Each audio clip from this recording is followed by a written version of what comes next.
It's time to end the whisper. So many suffer in silence. I might not save them all, no, but I'ma die trying. It's time to end the whisper. Never thought in my life it would happen to me, but it did, and now I'm the voice for recovery. Welcome to Real Talk about addiction and recovery, eliminating the whisper. I am your host, Scott Cochran, along with Jeff Breedlove. Coach, it's good to be with you today. How are things over in Alabama? Ooh, Livingston, Alabama, baby. It's God's country. It's a beautiful place. Coach, I want everybody to know these broadcasts happen one day and they're aired differently, but we've all been watching you on social media as you are building that program. And what a blessing it is to see you in your element, helping these young men and build a football program. So excited for you. So proud of you. We've got a very special guest that you're going to introduce in just a minute. Want to remind everybody you're listening to Real Talk about addiction and recovery, eliminating the whisper. You can check out the American Addiction Recovery Association on our website at eliminatingthewhisper.org. And we're all over social media. And our hashtag is In the Whisper. Check us out. You'll obviously, when you do that, see some of these cool things that Coach is doing on the football field.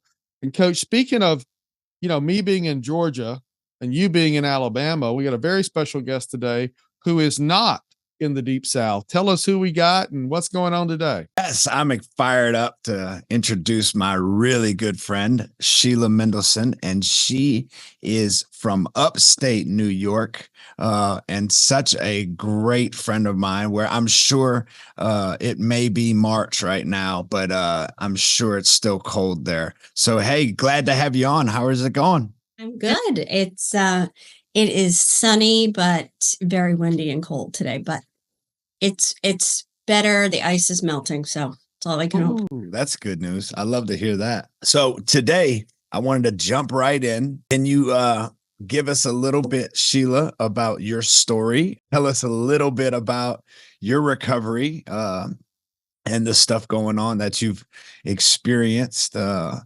And obviously, we want to give a shout out to Heron Wellness because that's where you and I met. So I will let you take the stage, please. Okay. Well, the journey has been long. As I'm learning since the day I was born and the generations behind me. And, so I walked with that journey and I had a really good time. No looking back until there was no looking back. Which brought me to Heron Wellness. I had been wanting to, change my drinking, stop my drinking. If I drank beer, I went through every classic alcoholic reason to stop drinking. It worked maybe here and there. I have 3 beautiful children, so I know I could do it for, collectively that amount of time. I never thought about it. It wasn't even an option. So I knew I could do it, but there's just like everyone, there's never the right time. There's always an excuse, always, I think for a woman and a mom, so much of it was, I couldn't possibly go get help.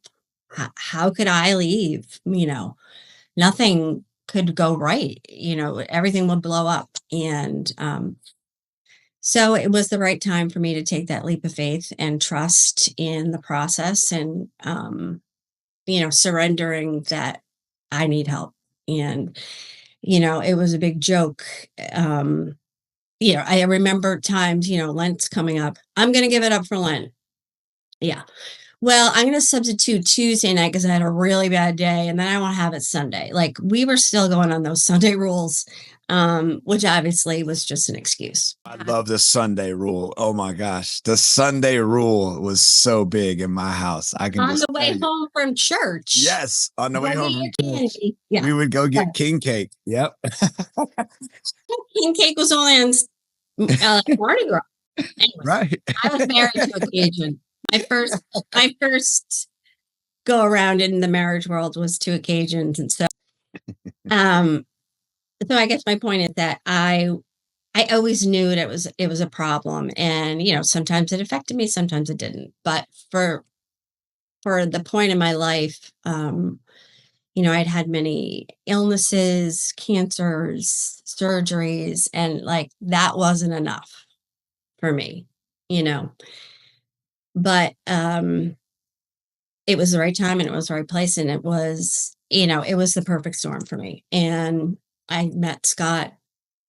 Uh, he There was a thing at Heron. Well, you do a couple things. You write a note to self, which I never had to do. I wrote it, but I never had to get up and do it. Oh, Don't tell anybody. cheater. So then another big thing is anniversaries, celebrating anniversaries. And so actually my son had gotten sober when he was 19. And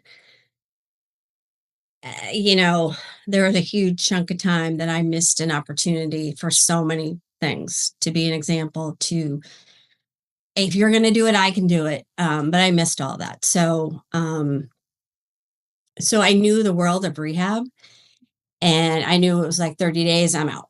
But then Scott came and celebrated his 1 year, and part of your strength, hope, the next process is you listen to people's story.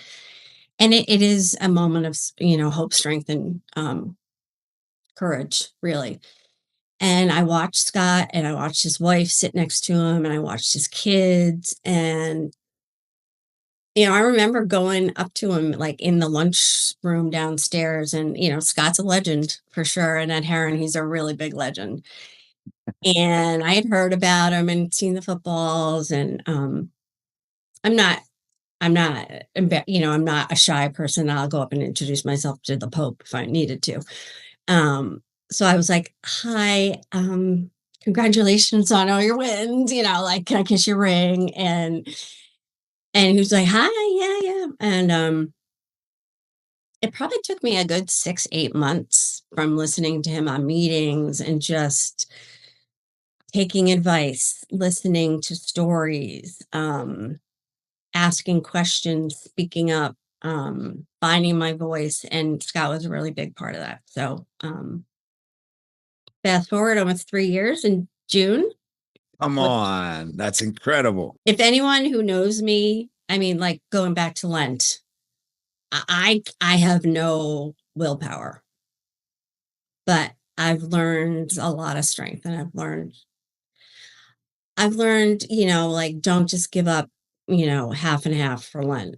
Because this doesn't mean anything. Now I understand the meaning of recovery, and the meaning of being, what sobriety means, and like the 12 steps. Like, if I always say, if I had a company, those would be my company rules, the 12 steps.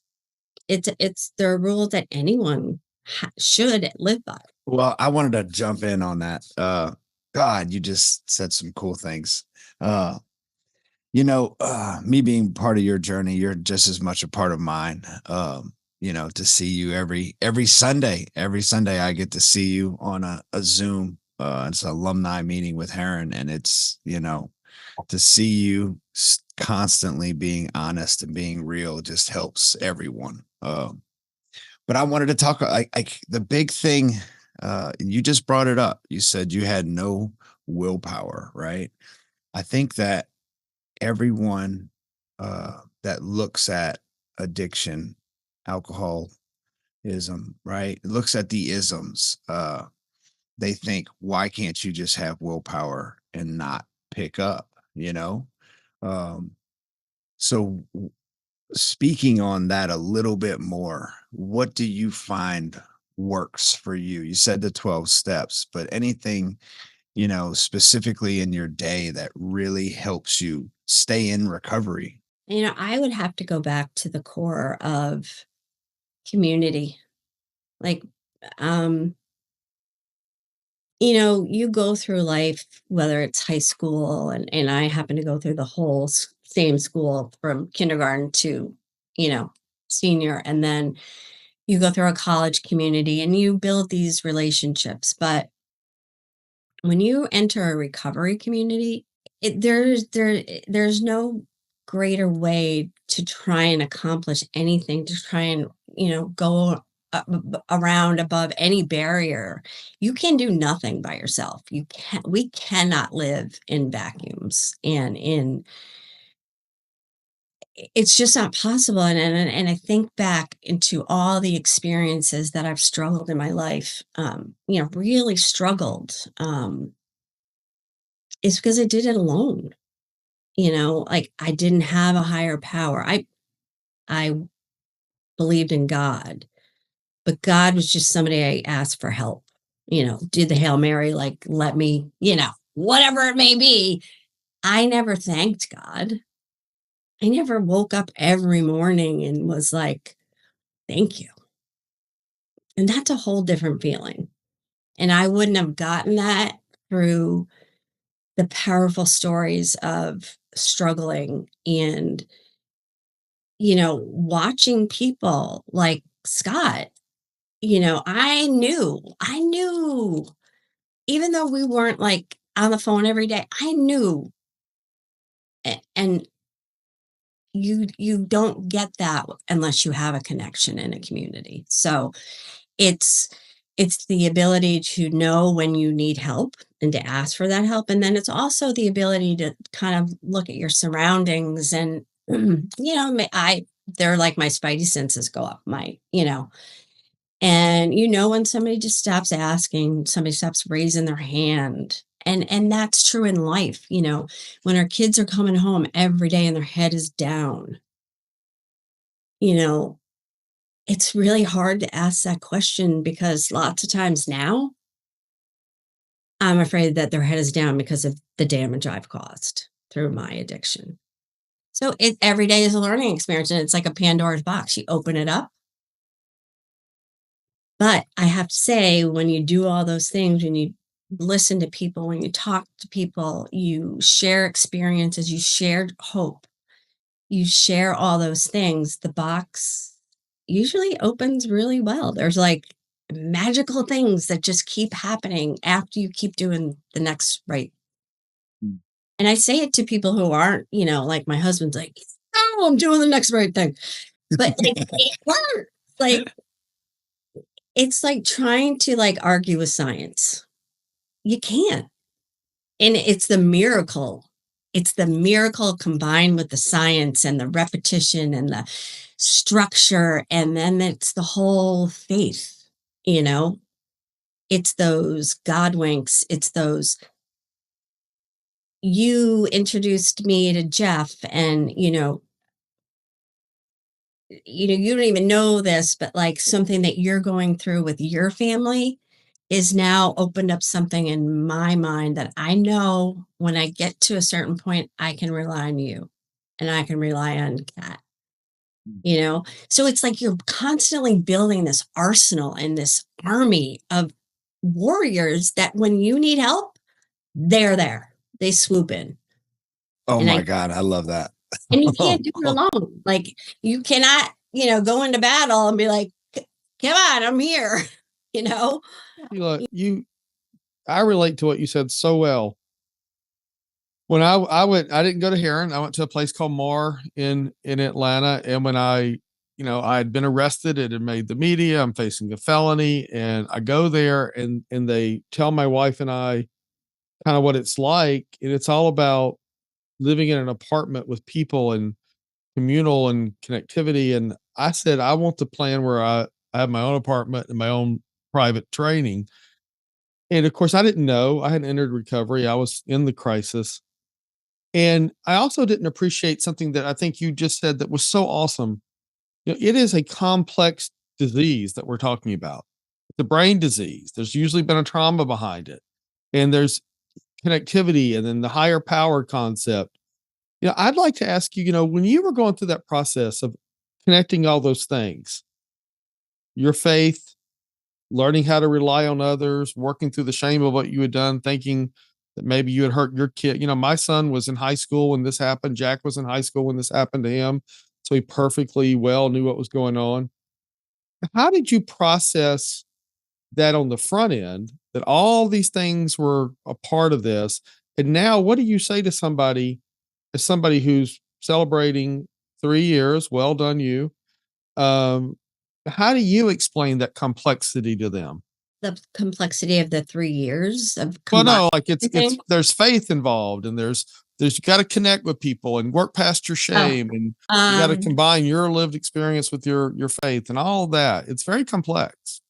it is, and again, you can't do it alone.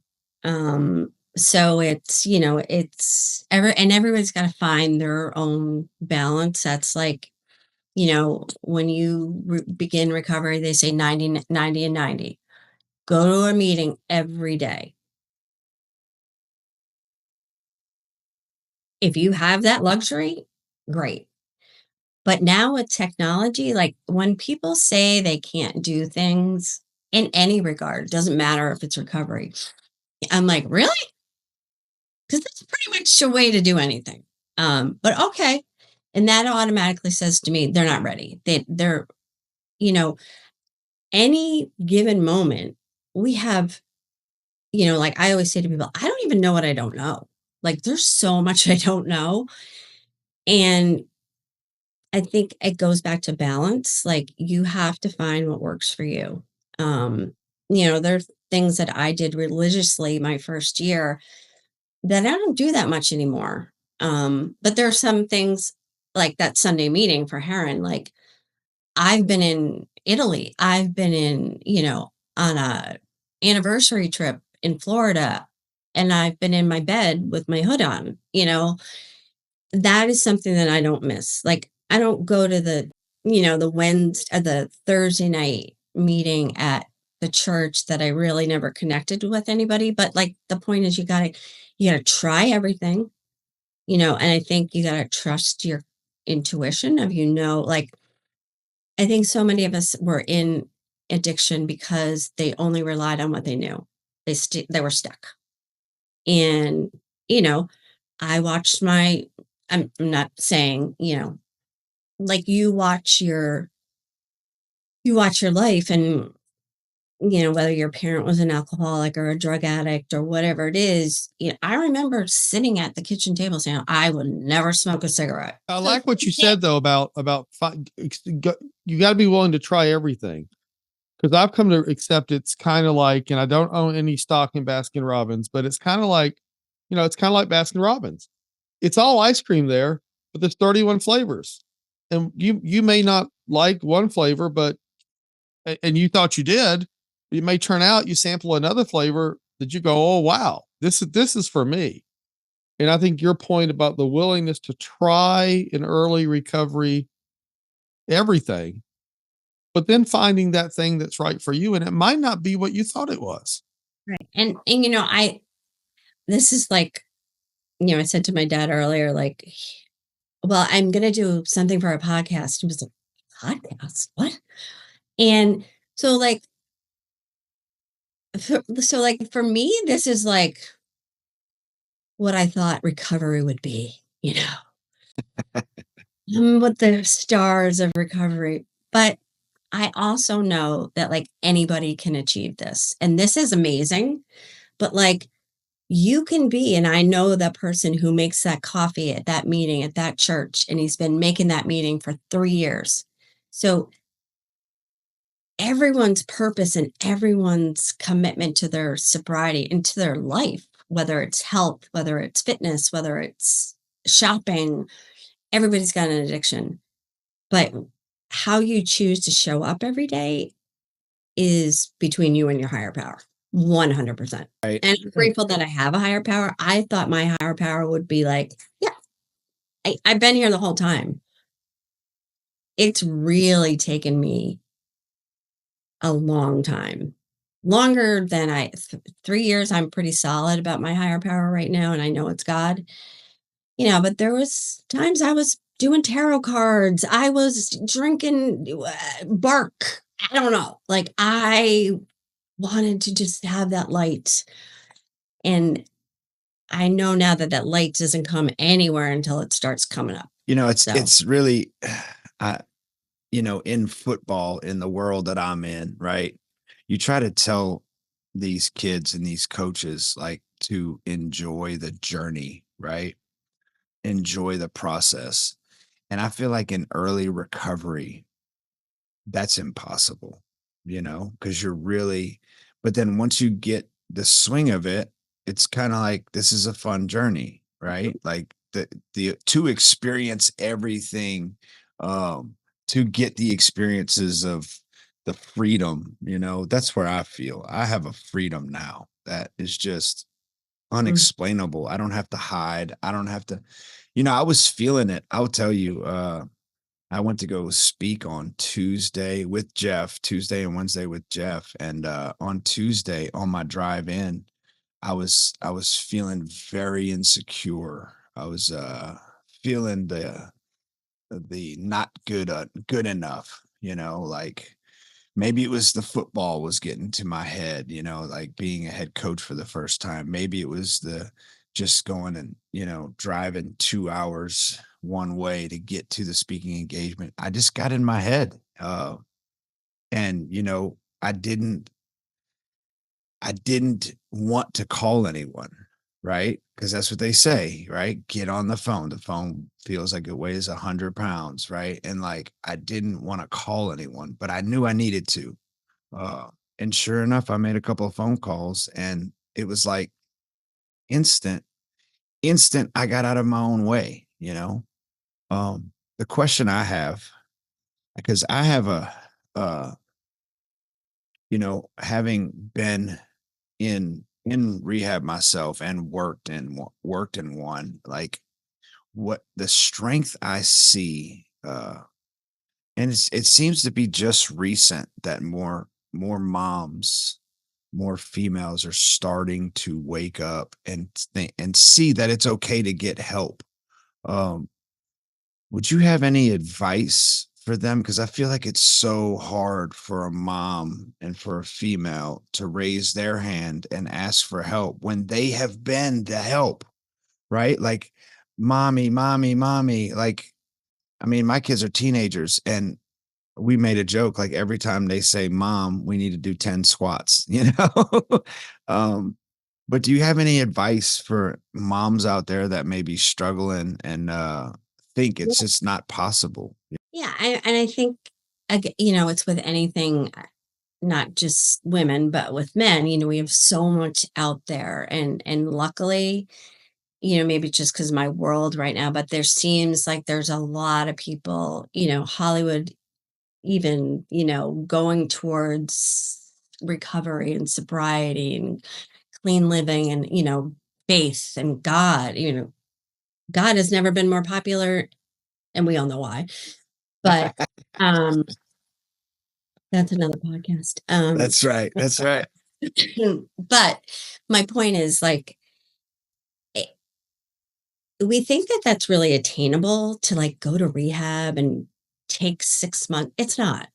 It is not realistic. Like, I don't care how much money you have, first of all, to be able to afford it. Like, heroin was attainable to me because it was a car ride.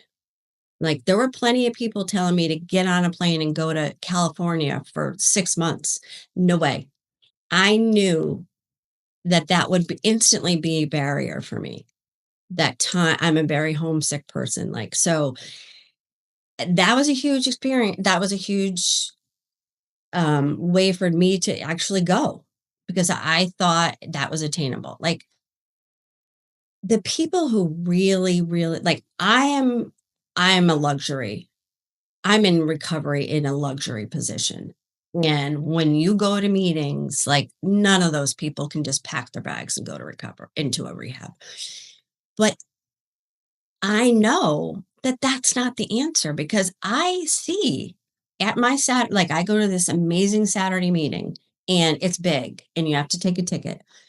And I don't take a ticket because I still feel like I'm listening and I'm learning. And I have a neighbor who's always like, yeah, you need to take a ticket. And I'm like, I'm in my listening phase. Like, don't tell me what to do. Like, but I see women there with their kids. And then I see, the same women that sit next to them every day or every Saturday, and they bring cookies for that little boy. They bring their book. So, like, we just haven't lived in a culture where women can say, I need help. We don't live next door to each other in communities. We live my best friend lives a 3-hour car ride away. So we don't have that luxury, but every woman has the luxury of going to a meeting. You can find a meeting every day. You can find a meeting online. So you need a friend, you need somebody, whether it's your dad, your mom, your sister, your hairdresser.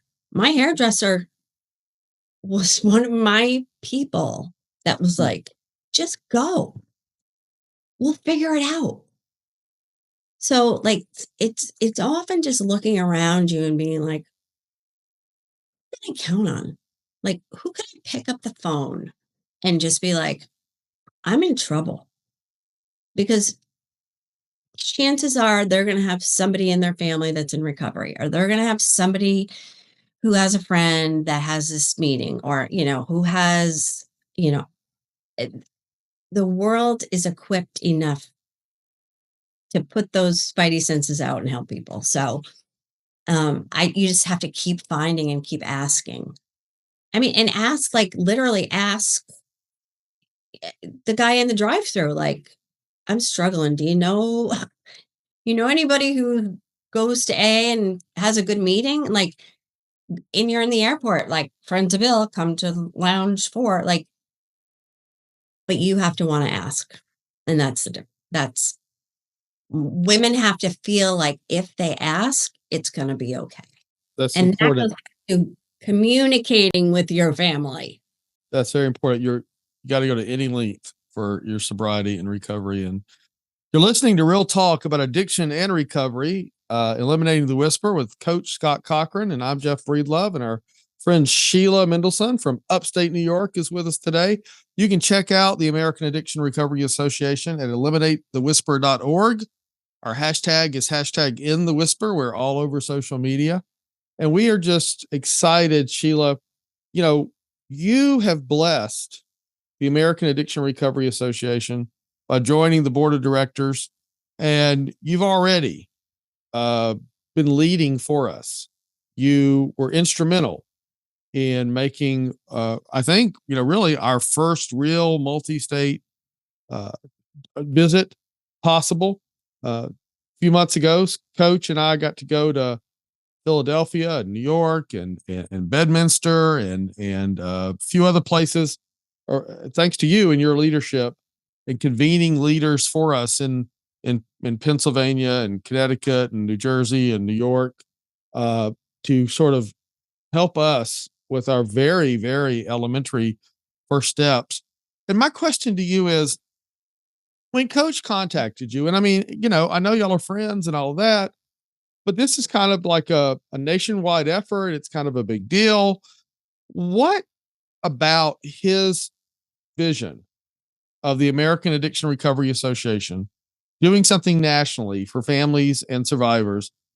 What is important to you? Why is it important to you to spread the word, to be a part of a group like this? What attracted you to AARA? Previous working history was for a Big Six accounting firm in Boston, and I worked in human resources. And I used the employee assistance program a lot. It was my go-to. It was something that I always had in my arsenal. If any one of my employees was having a problem. So when you first described this whole kind of thing, that's where my head went, helping employees with something that, as an HR manager, I'm equipped to handle some things, but I don't know if I can handle addiction and everything that comes with that. So, after, working with you guys now for almost a year, I kind of saw that need for the workplace, for the faith place, for any place, school, business, to have an anchor, um, to be able to direct them. And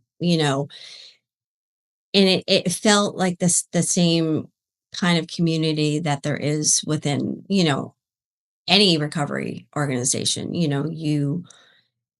you either have that one person or you have the steps, you have that anchor that's going to direct you, wherever that path may lead. Um, and I think that that's what AARA is doing. And so that was I feel like it's just something that will benefit, everyone involved. Well, before Coach goes, let me thank you for mentioning that effort in not I want to come to the business, but you did. Thank you for acknowledging faith and education. But let's go back to the business concept, because addiction, there's stats from the federal government that talk about how addiction impacts businesses over $750 billion a year. And we know that it's killing more Americans 18 to 45 than anything else, with overdoses and fentanyl poisonings. And, that means that that's the heart of the American workforce. And there's some old timers like me at 57 still in the workforce, but most of the workforce is younger, in that age range. And that's the future of America. And that's the heart and soul of large businesses and small businesses and everything in between. And, what I want to talk to you about is, why do you think it's important for the business owner that runs a global thing like Delta Airlines, all the way down to the business owner that runs a small restaurant on a town square in rural upstate New York, and every business person in between, to embrace recovery friendly workplaces instead of automatically firing the employee?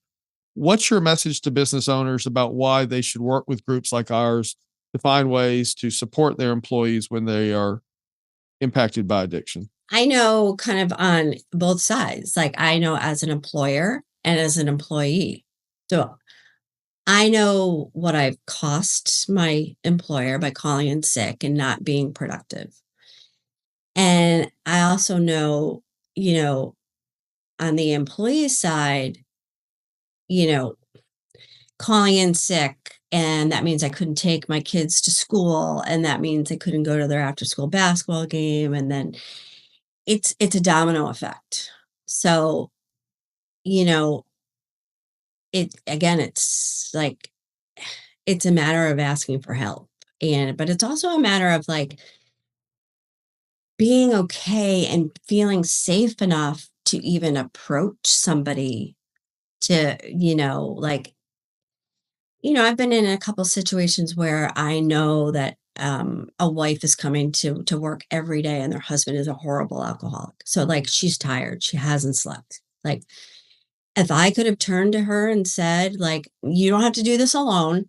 Like, here's an organization that can help you. So I've taken out the like having to make her feel shameful, like having to get into the whole thing. Like, I'm able to say, oh, like, I could say go to an Al-Anon meeting, but like, I was like 10 years ago when I was in that corporate world, it was ingrained as, ooh, that's a guy on the street that was on, Wall Street and is a bum and is never going to be anything. You know, that's a long time past. So people need to wake up. Like, this is not a tab. This isn't everyone's family. Like, this isn't like the disease nobody gets. Like, everybody's got it. Yeah. And it's really scary, for some, I mentioned this story, but I started working with a guy that wanted to get sober, but he was the breadwinner for his family. And he wanted to get sober. He's like, I just don't know how, but I can't go get real help. I'm afraid to go to meetings because people are going to find out. I can't do this. I'm going to lose my job. All these different things. And this is the saddest thing ever, that his wife and his mom reached out to me and said that he passed away. All within a month period. It was actually 2 weeks. It's just awful. And then I've had other people come to me that have lost their job because, they had a relapse or something happened. And it's amazing how, the fear is out there. And the amount Yeah, of money. Yeah. I think like that situation, had you said that before I was in recovery, like I would have been like, you know, I had every opportunity, just didn't take advantage of it.